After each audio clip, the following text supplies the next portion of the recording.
Now, our next keynote speech presenter is Mr. Hans Tung, the managing partner of GGV Capital. Mr. Tung will be sharing the keynote speech topic, Unicorns and Entrepreneurship in China versus US versus India. Let's give a big welcome to Mr. Hans Tung.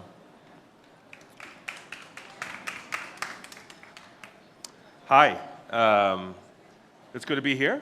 GGV manages about $3.9 billion US, investing mostly in US and China. We've been an investor in a small company back in 2003 called Alibaba. Back then, the valuation for Alibaba was around $200 million. What is the market cap of Alibaba today? Anyone know? It's about 200 billion right now. So the valuation went from 200 million in 2003 to 200 billion last year. So in a 12-year period, it grew by 1,000x. Personally, I was also an investor in a very small company back in 2010. The name of the company is called Xiaomi. So the valuation of Xiaomi when I invested was about 20 million pre. And anyone know the valuation of Xiaomi today? 50, close. That's around there. So it grew from 2010, 20 million to 46 billion last year. So also grew 1,000x in about 5 years. So the definition of unicorn is a company that could be either public or private, and the valuation of a company is over $1 billion US. And my talk, I'll keep it short in 20 minutes. If you have any question, feel free to interrupt me.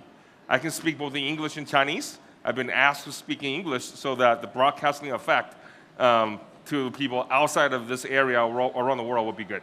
But I'm happy to respond to questions in Chinese if needed.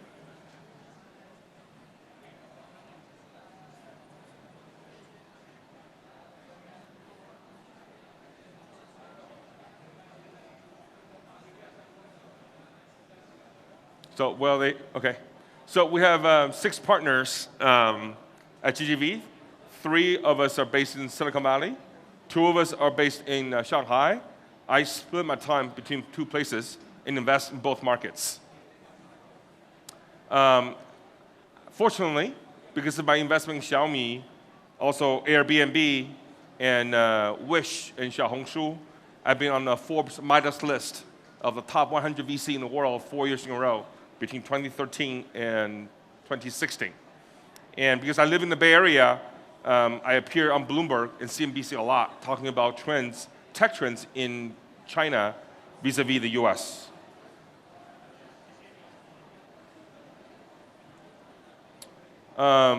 This is how we invest. We analyze the trends and figure out within the trends what are the most interesting companies that we think can be disruptive.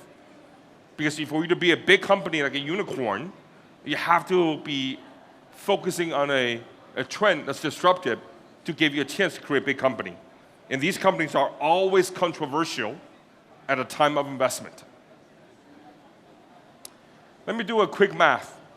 If we run a $200 million fund, invest roughly in 20 companies, and our goal for LP is for 2.5x return, we need to give back from a $200 million fund, $500 million US.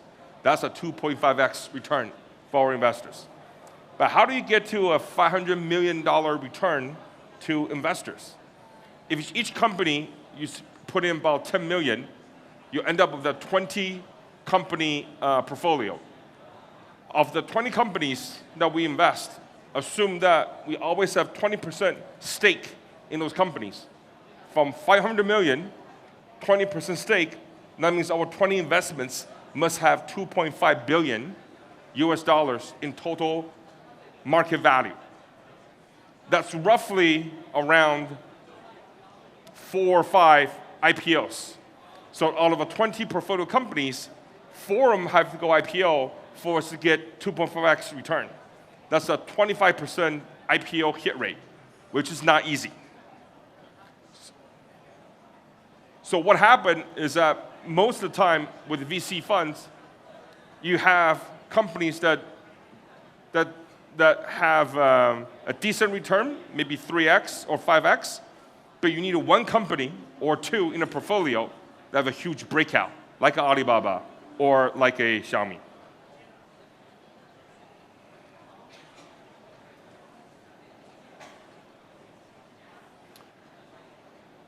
And we look at investments in Taiwan, there tend to be a lot of pre-IPO investments. And the strategics like ASUS, TSMC, UMC, MediaTek, Foxconn do a lot of strategic investments upfront. In the US and China, you have people investing 4 different stages. Very early on, seed, Series A, where the company may be anywhere between 4 to 6 years before IPO, sometimes even longer. People looking for a 10x return. Then they are sort of growth stage investments, where a company will be 2 to 4 years, most likely 4 years before IPO. And then there are PE funds who need to have high hit ratio to invest in a company pre-IPO. This is where most Taiwan VC invest. This is where most Chinese VCs invest here and here, as well as in the US. For us, we do all stages, but around sectors. So I focus on e-commerce and social. That's my primary sector. I also look at IoT investments. This is why companies like Alibaba, Xiaohongshu, Wish are kind of investments I make. I'm a personal investor in 91 Mai in Taipei as well. And we also invest around the Xiaomi ecosystem in IoT.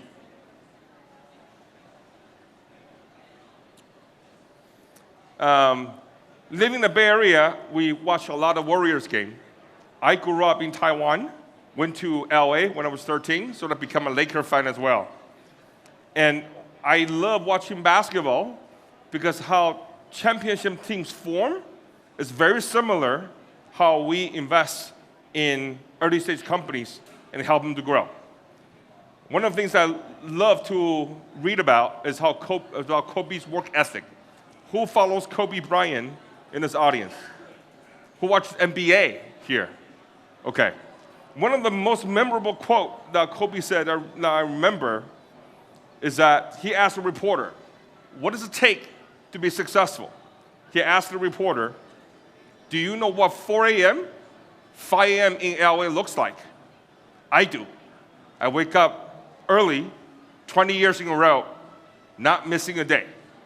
So if someone who's as successful and rich as Kobe Bryant can do this every single day, 20 years in a row, he's not doing it for the money anymore. He's doing it because he wants to win. So the kind of companies that we invest that end up making huge difference to become unicorn, the CEO have this strong desire to be the best there is, to disrupt everyone and build a dominating franchise. And that kind of ambition and aggressiveness is what we look for in almost all the companies we back.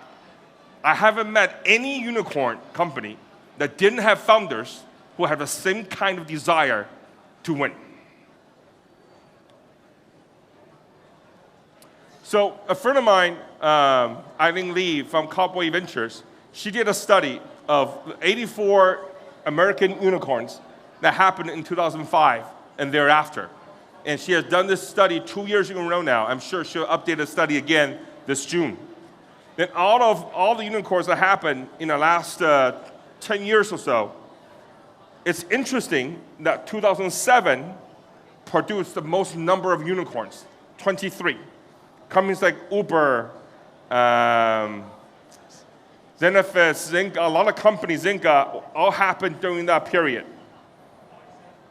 Do you want to take a guess as why 2007 is extra special? What happened in 2007?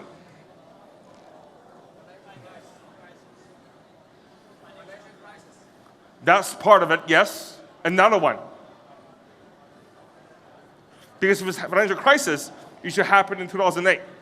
So why makes 2007 different? When did iPhone come out? Beginning of 2006. So if your company happened in 2007, they may start out with PC. But very quickly, they see how iPhone start to grow, then add a mobile component to it. And the mobile component ends up sometimes being bigger than a PC web component of their business. So when you start a company, almost coincidentally has to match what is the next big trend, the next big paradigm shift that's happening.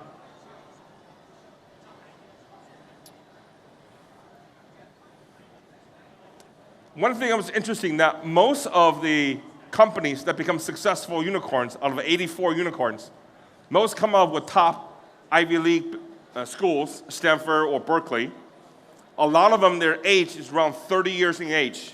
Not the young ones, like 20s, that people think are successful in Silicon Valley. For every Mark Zuckerberg out there, there are a lot more entrepreneurs, more like Uber and others, with founders in the 30s. Because those are the founders that have done something once before, a small exit, they have some money in the pocket, and they think very hard about what they want to do next. With one experience already, but they feel that they weren't as successful as they could be, they're much hungrier the second time. And the second time, they're much more likely to do something that's more risky, more disruptive. So one of our theses on what's happening next is that unless the companies can globalize quickly, going after the global market, it's unlikely that they will be unicorn. If you look at the 84 unicorns in the US, most of them, and especially the big ones, have all become global companies. They don't focus just on the US market anymore. They tend to be much more global. And amongst those 84 companies, the biggest ones tend to be facing consumer, not B2B. There are more B2B companies that are unicorns, but their average size in terms of market cap is about 1 to 3 billion. The big ones like Uber and Airbnb have all been facing the consumer. Why is that the case? Why is B2C company more likely, at least the big unicorns, tend to be B2C companies? Why is that?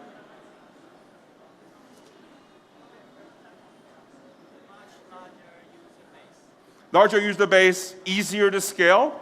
When you take a B2B play, trying to make it cross-border, going to new countries, it's a lot harder. Each businesses in different countries operate differently, whereas consumer, there's more similarity. In Taiwan, we see a lot more B2B companies because the consumer market is smaller, and B2B companies, businesses tend to pay you, so you feel secure that you have contract, you can make money, but at the same time, it's much harder for such Taiwanese company to go global because you do well in business here doesn't mean that business in US or China will buy your product and services. That's the hardest part for Taiwanese startup to go global. Can Taiwanese startup have operations in China or Japan or US early on? Or the team may have experience in China, Japan, or US market early on to join the team so they can build a global business. We hope that the next generation of Taiwanese company will have R&D center in Taiwan, but have another office, front end, facing consumers either in Japan, China, or US. Without a big home market to tackle, it's hard to be global and hard to be a big unicorn business. So we also did the same thing on China. What are the public or private companies with market cap over $1 billion US? We call them Qilin. So Alibaba, Tencent, Baidu have been the largest. Their market cap is much larger than everyone else combined, but there are roughly 29 publicly listed Qilins. 12 of them happened after 2005. There are 12 of them. And there are 30 Qilins that's private with valuation over $1 billion happened over 2005 and thereafter. So you take 12 plus 30, that's 42. That's half the size of American unicorns. In America, after 2005, up until late 2014, there are 84 unicorns. In China, they are 42 unicorns. You can see that size of the Chinese market enable more unicorns to happen in China versus anywhere else in the world? India, there are only 2. Does anyone know who are the unicorns in India today? It's Flipkart and Snapdeal. Both of them happen to be e-commerce companies. I'm an early investor in Snapdeal, and in 2014, I became a small investor in Flipkart as well. It has been very interesting to see Indian companies go to US to recruit people and go to China to learn business model.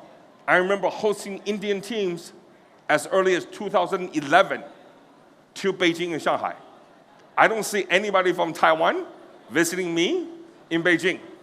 But the Indian VCs and Indian internet startups come to Beijing and Shanghai. Not only do they meet with us and other VCs in China, they actually print out our portfolio on our website. And they study the business model of every one of the Chinese startups that we invest in, and they ask questions. Why do you think they're doing that? Why would Indian companies care about what Chinese companies are doing? Because India and China both are big domestic market, urbanizing, rising middle class, with internet penetration rate picking up. In China was via PC initially. In India is via smartphone. So anyone know the size of internet users in India today? On smartphone, it's roughly 200 million. That's roughly the size of broadband internet market in China in 2006. So we see a lot of parallel in terms of kind of problems that the Chinese consumer or Chinese startup face with India over a 10-year lag. So it makes sense for Indian companies to come to China to see what has worked, what hasn't worked. Not everything will be the same in India vis-a-vis China, but it's very good for them to hear what we have gone through and ask questions to help them to figure out what would be different or similar in India. And this kind of exchange, we find it very interesting and stimulating. In China, most of the qilings, the Chinese unicorns, tend to be from Zhejiang. Out of the 42 that we told you about earlier that happened after 2005, 6 of them are from Zhejiang. 2 of them are related to Alibaba. Then from Shanxi, there are 3. Fujian, 2. Hubei, 2 unicorns. It's interesting that Zhejiang has produced most number of unicorns founders. The Zhejiang folks have been very active in Beijing, in Shanghai, of course, in Hangzhou as well. But even though Zhejiang produces the most number of unicorns, it's Beijing where the most unicorns are based. Why is that the case? Why is Beijing, which has arguably less attractive a living condition as Shanghai, less cosmopolitan as Shanghai, produce the most number of unicorns? Why is that? Most people from the US think that Shanghai should be the innovation center of China, because Shanghai is a lot more cosmopolitan. It's like New York. And people go to Shanghai, it's very livable. I moved to Shanghai with my family in 2005, and we lived in Shanghai for 6 years. But when it comes to internet, you have to deal with the government, and all the government agencies are in Beijing, so it's much easier to deal with them.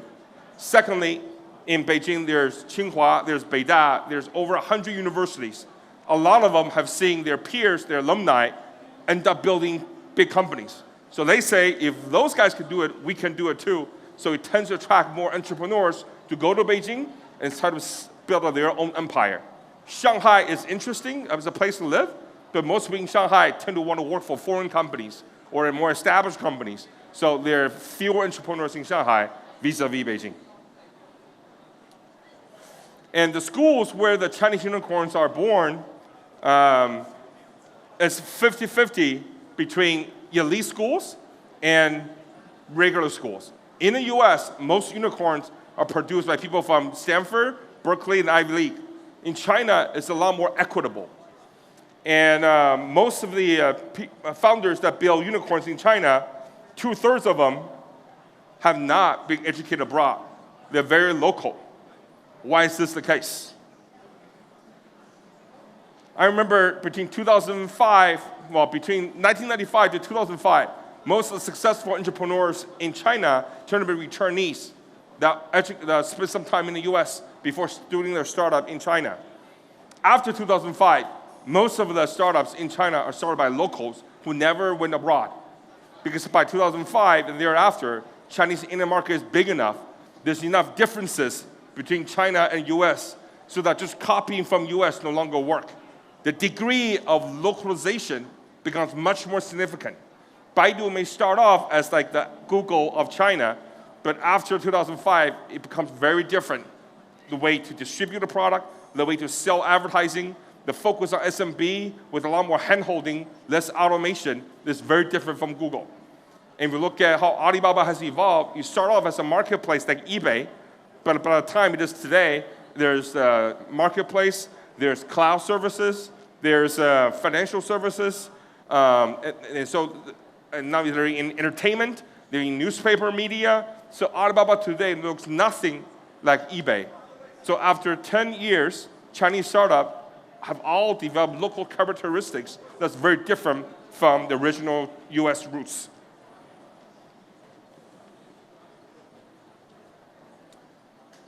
Again, this is the backdrop of how the Chinese internet company become big. The size of the Chinese broadband market and internet market has grown dramatically over the last 15 years. There is about 700 million broadband internet users in China, plus another 600 million smartphone users with broadband internet access in China. There's some overlap, but it's fair to say roughly 800 to 900 million people have access to broadband internet in China. That's a huge, huge market.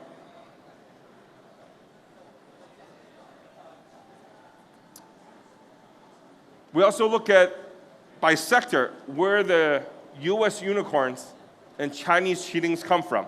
In the US, SaaS company is the largest category. Roughly 1/3 of unicorns from the US are SaaS businesses. In China, roughly 1/3 of the cheatings are e-commerce companies. Why do you think that's the case? Why is e-commerce so different? When I moved to China in 2005, e-commerce as percentage of retail was less than 0.1%. What is e-commerce as percentage of retail in Taiwan today? Anyone know? Do people shop on internet? How many people shop on internet here? So roughly 1/3 of people. The penetration rate here, I think, is somewhere around 5 to 6%. In Japan, it's roughly about 3%. E-commerce as a percentage of retail. In the US, with Amazon being very dominant, e-commerce as a percentage of retail is 8%. So what do you think is the penetration rate of e-commerce in China today? 15. 1-5. Almost the highest, amongst the top 3 highest in the world. How's that possible? In 2005, when I moved to China, a lot of smart US VCs went to China as well. And they said, in China, there's no credit card, there's no PayPal, there's no UPS, there's no FedEx, there's no DHL. There's no trust in the ecosystem, in the society.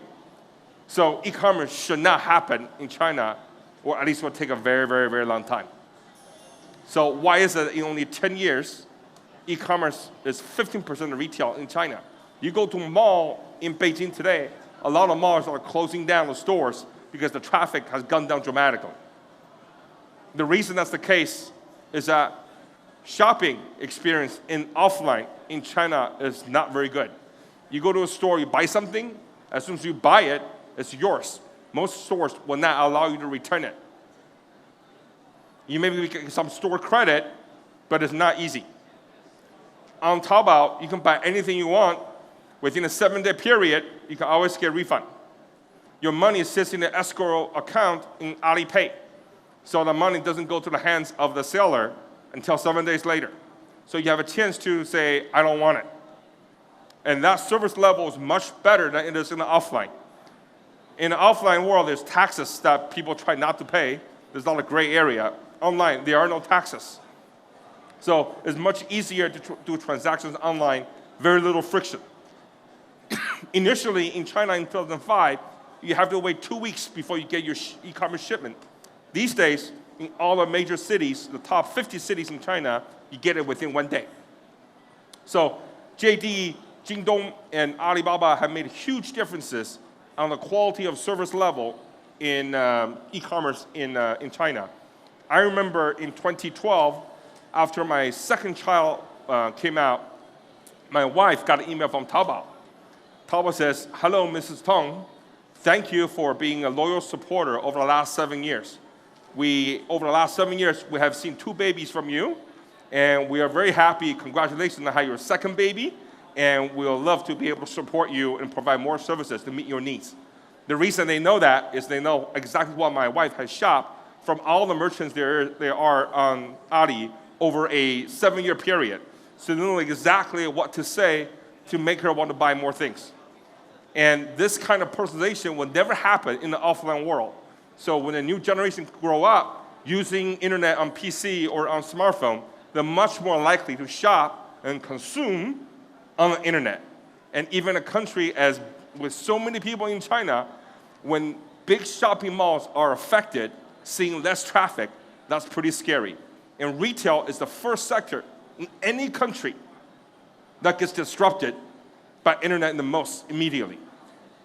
Initially, it's the media, newspaper get disrupted, then comes e-commerce. Then what comes after that usually ends up being transportation and fintech, financial technology. So in transportation, we're investing in Didi, taxi in China. We know Uber very well. We're also an investor in Airbnb and also Tujia in China. We're helping Airbnb to go to Asia, spend more time with them in China as well. Because travel, like e-commerce, also get disrupted by internet quite a bit. In fintech, we're investing in a few companies in China. We're still looking for, we have a few investments in the US as well. That takes later to disrupt. So in each major country, you see retail, media, travel, retail, transportation, financial services. And this kind of changes are happening in India, in Southeast Asia, in Brazil as well. So if somebody, whether it's a startup or a VC, have a more global perspective, we start to see patterns happening of disruption from one sector to the other. If there's not a lot of disruption in retail, in e-commerce, not enough people will be paying and buying services on the internet. If people don't have payment, mobile payment, then the chance of transportation and financial services get disrupted later is lower. So it has to happen step by step.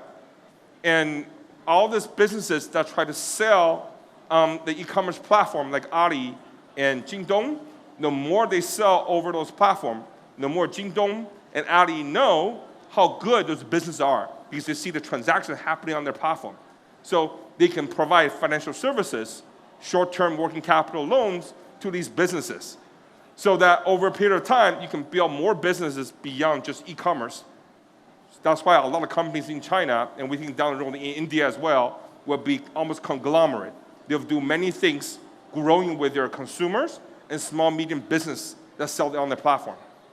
So I think I will conclude my presentation by saying that having been an investor in Xiaomi, having been an investor in Slack, having been an investor in Airbnb and Alibaba, it is very interesting to see how different sectors in society get disrupted by internet. And over a period of time, you can almost anticipate and guess what kind of company will be coming up next to solve issues that are fundamental to many societies. So we're very excited to work with entrepreneurs who want to build global businesses. And given our experience, we think we're pretty good at sharing what we have seen with everyone. So thank you. Thank you, Mr. Tong. Any questions? Yes.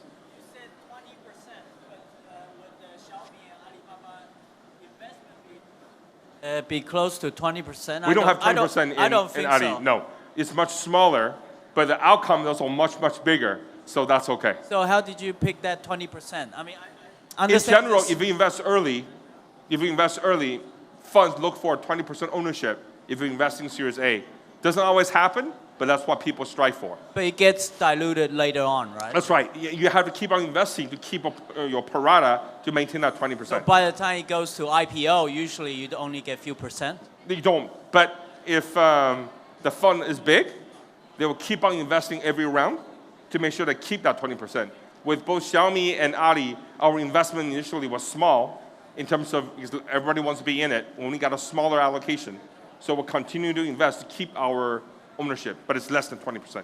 Okay, thank you. Yeah.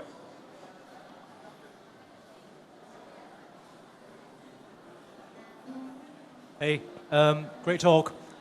Just a question about Ali. As they enter markets outside of China, they're doing pretty well in Russia, right? Or Right. it's not so great now, but Spain, UK, US, how do you think they're going to fare in these markets where it's not their domestic market, they've done brilliantly in China, but like you were talking about, different cultures, different tastes, different demands, how are they going to fare? We're an investor in a company called Wish. Not sure if you know. They're based in San Francisco, and all their merchants, most of them come from China, and they sell to consumers in US and Europe. JD is a strategic investor in Wish. At some point, if I were Alibaba, either I compete against Wish or figure out a way to buy Wish. Because it's very difficult for a pure Chinese company to figure out how to crack US and European market. Having said that, I'm not sure you know the app called Musical.ly that's very popular in the US and Europe today. It's a music and live video app. There's a lot of sharing going on. A lot of middle school and high school students in US and Europe play with it. That company is based in Shanghai. So I think more and more you will see companies out of China that will have people that work outside of China to be able to do a global business from China. This is what I hope that more companies from Hong Kong and from Taiwan will have people that have been working outside of Hong Kong or Taiwan for a while to build a global business. So I think for Ali, I think they have to do more M&A. Okay? Thank you. Thank you. Thank you, Mr. Tan, for the amazing speech.